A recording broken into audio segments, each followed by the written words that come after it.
L'entraîneur national, Walid Regragui, sélectionneur de l'équipe marocaine de football, s'est exprimé sur ses débuts dans le monde de l'entraînement et sur les raisons qui l'ont poussé à choisir cette voie après la fin de sa carrière de joueur professionnel, soulignant qu'il a fini par réaliser que ce métier était le plus adapté pour lui. Dans une interview accordée au site 11 Mondial, Regragui a déclaré « J'étais certain de vouloir rester dans le monde du football et proche des terrains, mais je ne savais pas exactement quel rôle j'allais occuper, jusqu'à ce que je comprenne finalement que le métier d'entraîneur était le plus approprié pour moi. » Concernant l'importance du tactique et des joueurs, le sélectionneur des Lions de l'Atlas a souligné que la qualité des joueurs prime avant toute réflexion sur le système tactique. Il a expliqué que disposer de joueurs de haut niveau facilite la mise en place et la réussite de n'importe quel plan d'entraînement. Il a ajouté, lors de cet entretien, dans le passé, il était possible d'adapter les joueurs au système.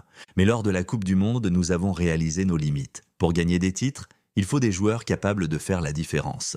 Regragui a également abordé les défis auxquels se sont confrontés les entraîneurs dans la gestion des joueurs, en particulier en ce qui concerne l'ego et la pression psychologique. Il a insisté sur le fait que les meilleurs entraîneurs sont ceux qui savent gérer les changements d'humeur de leurs joueurs.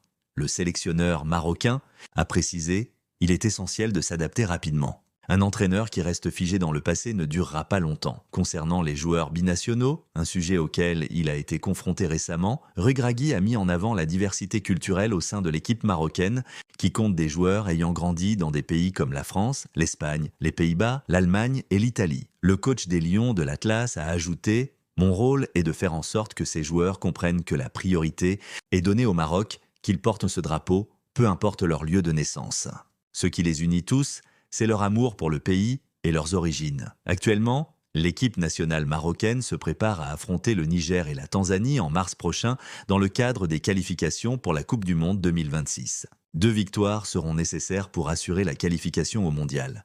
De plus, les Lions de l'Atlas disputeront un match amical contre la Tunisie le 7 juin et un autre face au Bénin le 10 juin en vue de leur préparation pour la Coupe d'Afrique des Nations Maroc 2025.